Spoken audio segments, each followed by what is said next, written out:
Coba melanjutkan cerita dari episode sebelumnya ya. Semoga kalian suka. Brengsek, aku ditemukan, ucap Yuyan. Ada apa? Tanya Xiaoyan dengan bingung. Aku akan diusir, tapi jangan khawatir. Kekuatannya menurun tajam dan tersegel oleh 10.000 emosiku. Aku sudah berada di bawah kekuasaanmu. Aku akan menunggumu di luar gerbang kuno, ucap Yuyan. Sebelum Yuyan selesai berbicara, sosoknya tiba-tiba seperti ditarik pergi dan menghilang. Xiaoyan terkejut. Dia bahkan belum mengetahui apa yang sebenarnya terjadi.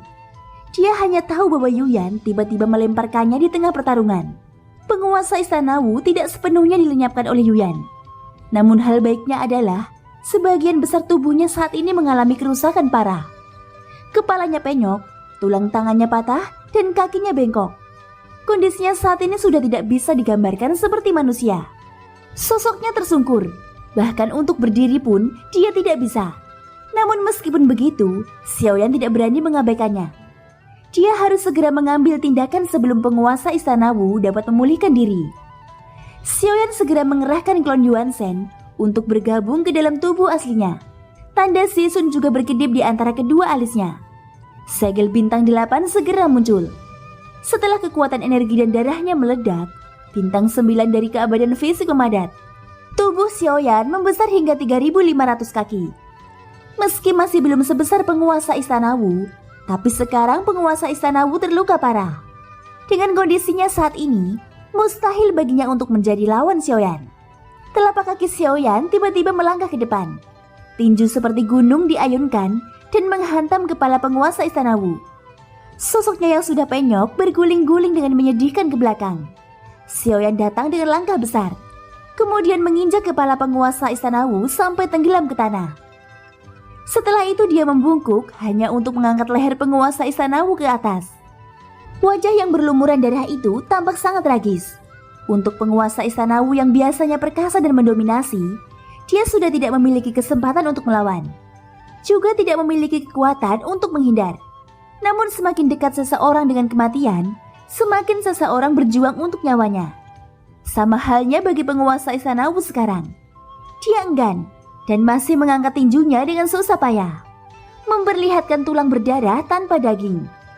Hanya saja tinjunya sama sekali tidak menimbulkan ancaman apapun.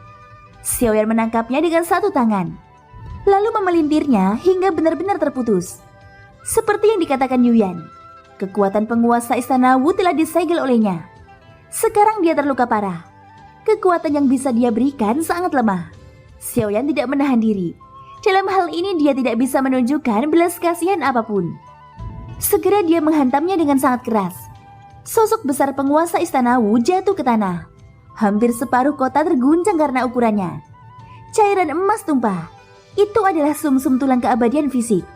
Setelah melihat ini, Xiaoyan membuka mulutnya dan menyedotnya. Itu menyebar di tubuh Xiaoyan. Energi dan darahnya meningkat kembali. Bintang 9 di antara kedua alisnya telah mengeras sepenuhnya. Xiaoyan tidak terlalu peduli tentang apakah tempat ini nyata atau palsu. Selama dia bisa meningkatkan kekuatannya, belum terlambat untuk mengetahui kebenarannya. Pada saat ini dia mengangkat penguasa Istana Wu dengan satu tangan, sedangkan tangan lainnya langsung menembus dadanya. Kelima jarinya menggenggam jantung emas penguasa Istana Wu. Inti api melonjak keluar. Dari kelihatannya Xiaoyan berniat untuk melenyapkannya sepenuhnya. Ini akan segera berakhir di sini, ucap Xiaoyan. Namun tepat saat Xiaoyan akan meremas jantung emas itu, tiba-tiba sebuah suara keluar. Tunggu sebentar, kami adalah ras Yuan Shen yang sama.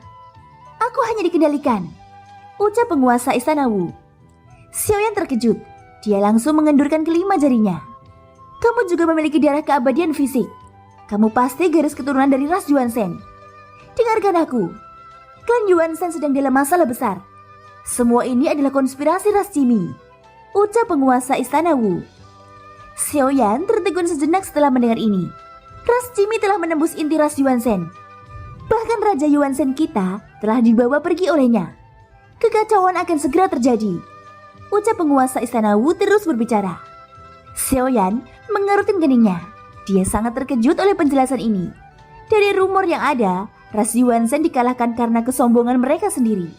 Sekarang sepertinya segalanya tidak sederhana itu. Lalu bagaimana ras Yuansen memprovokasi ras Jimmy, sedangkan mereka berada jauh di alam iblis kuno? Tanya Xiaoyan. Dia ingin tahu lebih jelas tentang perseteruan di antara ras Jimmy dan ras Yuansen. Ayo cepat, beritahu aku kebenarannya. Dengan cara ini mungkin ada titik balik untukmu, ucap Xiaoyan. Namun pada titik ini, penguasa istana Wu mendadak diam. Dia mengabaikan pertanyaan Xiaoyan. Sebaliknya jantung emas di tangan Xiaoyan tiba-tiba bergetar dan meledak dengan keras. Boom! Xiaoyan mundur ke belakang untuk menghindar. Tulang keabadian fisik yang patah melesat ke segala arah. Xiaoyan tidak menyangka bahwa penguasa istana Wu sebenarnya akan menolak menjawabnya.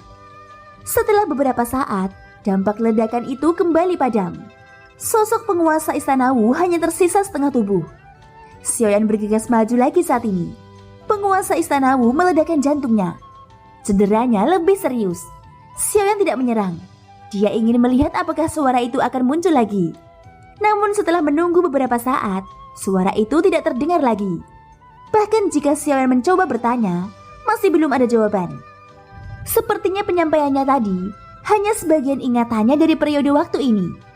Dan informasi ini sangat luar biasa bagi Xiaoyan. Kalau begitu tidak ada gunanya terus menyimpanmu, ucap Xiaoyan mengerutkan keningnya. Setelah berbicara, dia memberikan pukulan fatal. Inti api melonjak keluar, memurnikan seluruh tubuhnya dengan nyala api. Baru kemudian penguasa istana Wu benar-benar lenyap. Mungkinkah pemusnahan besar-besaran dari ras Yuansen ada hubungannya dengan ras Jimmy? Gumam Xiaoyan. Setelah membunuh penguasa istana Wu, Xiaoyan memegang dagunya sambil berpikir. Namun Xiaoyan menggelengkan kepalanya. Dia mengalihkan pandangannya ke kejauhan. Di sana Zhonggu dan yang lainnya menunggu dengan jarak jauh. Hanya setelah melihat mata Xiaoyan, Zhonggu mengerti dan segera bergegas maju. Setelah penguasa istana Wu mati, dia berubah menjadi bola cahaya. Zhonggu mengeluarkan token iblis kuno. Kelompok cahaya tersebut menyapu ke dalamnya. Segera setelah itu segel emas ketiga perlahan muncul. Ketika Mogi melihat ini, kegembiraan melintas di wajahnya. 3 segel emas telah dikumpulkan.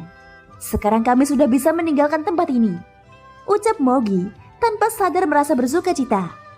Bagaimanapun dia sudah terjebak ke tempat ini selama ratusan tahun. Dia sangat merindukan dunia luar dan sangat berharap dapat bebas lagi. Adapun Xiaoyan, dia tampak berpikir dan mengabaikan Mogi.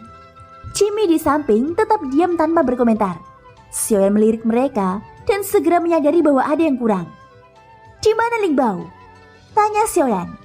Sungguh menggelengkan kepalanya. Apakah dia diam-diam melarikan diri? Tanya Xiaoyan. Tidak ada yang bisa melarikan diri tanpa token iblis kuno dengan 3 segel emas sebagai syaratnya. Bahkan keabadian dewa pun tidak dapat melarikan diri, ucap Mogi segera berkata. Ya, kalimatku hanya bercanda, ucap Xiaoyan menganggukkan kepalanya. Sementara itu Xin diperlihatkan di pasir kuning tidak jauh dari kota istana Wu. Sesosok berlari dengan menyedihkan, dan sosok ini tak lain adalah Ling Bao. Dia berlari kencang, itu karena di belakangnya saat ini terdapat beberapa sosok yang mengejarnya. Sial. Siapa sangka akan menjadi seperti ini. Bukannya aku ingin melarikan diri, namun terlalu menakutkan untuk mengikuti orang itu. Semua yang dia temui adalah kolam naga dan sarang harimau. Namun siapa sangka dengan meninggalkan mereka, justru aku akan menemui malapetaka sesungguhnya, teriak Ling Bao dengan getir. Thank you guys sudah mendengarkan ceritaku di episode kali ini. Ikutin terus kelanjutan episode-episode berikutnya ya. Semoga hari kalian menyenangkan. Sampai jumpa dan bye-bye.